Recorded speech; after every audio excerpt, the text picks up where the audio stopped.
5 money rules everyone must know. Rule number 1, rule of 10%. நீங்க monthly சம்பாதிக்கிற காசுல 10% உங்களோட ஆசைகளுக்கு செலவு பண்ணுங்க. இப்படி செலவு பண்றதுனால ஜாஸ்தியாவும் செலவு பண்ண மாட்டீங்க, கில்ட்டியா ஃபீல் பண்ணாமலும் உங்களுக்கு பிடிச்ச விஷயங்களை நீங்க வந்து செய்யலாம். எக்ஸாம்பிளுக்கு 30,000 ரூபாய் சம்பாதிக்கிறீங்கன்னா 3,000 ரூபாய் வரைக்கும் நீங்க உங்க ஆசைகள் மேல ஸ்பெண்ட் பண்ணிக்கலாம்.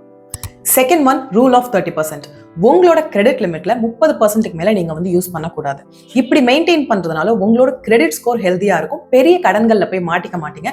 பிற்காலத்தில் நீங்க ஒரு லோன் எடுக்கணும் அப்படின்னா லோவர் இன்ட்ரெஸ்ட் ரேட்டுக்கு ஈஸியா அந்த லோன் வந்து கிடைக்கும். உங்களுக்கு ஒரு ஃபினான்ஷியல் டிசிப்ளினும் வந்து இருக்கும். எக்ஸாம்பிள், உங்களோட கிரெடிட் லிமிட் 1 லட்சம் அப்படின்னா 30,000க்கு மேல அதை வந்து யூஸ் பண்ணாதீங்க. Third one, rule of 72.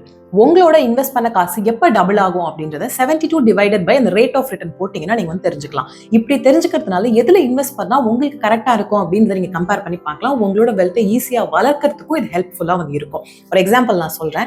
நீங்க எஃப்டில போடுறீங்க, ரேட் ஆஃப் ரிட்டர்ன்ஸ் வந்து 6% அப்படின்னா 72 divided by 6 is equal to 12. So 12 வருஷத்துல நீங்க போடுற காசு வந்து டபுள் ஆகும்.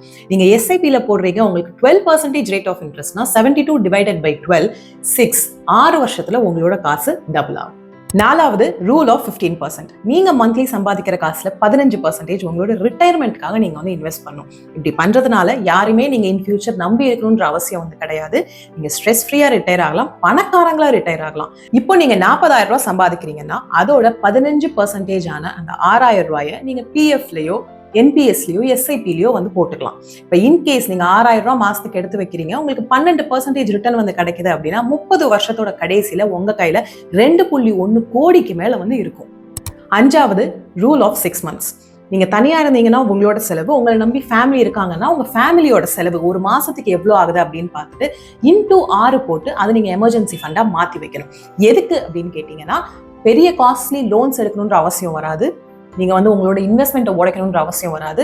ஒரு கிரைசிஸ் இருக்கு, உங்களுக்கு வேலை போயிருது, இல்லை யாருக்காவது உடம்பு சரியில்லை அப்படின்னா அந்த டைம்ல இந்த எமர்ஜென்சி ஃபண்ட் வந்து கை கொடுக்கும். இப்போ உங்களோட எக்ஸ்பென்ஸ் வந்து 25,000 அப்படின்னா 6 மாசம் போட்டோம்னா 1.5 lakhs நீங்க அதை வந்து எமர்ஜென்சி ஃபண்டா மாத்தி வச்சிருக்கணும். So you have to save for it separately.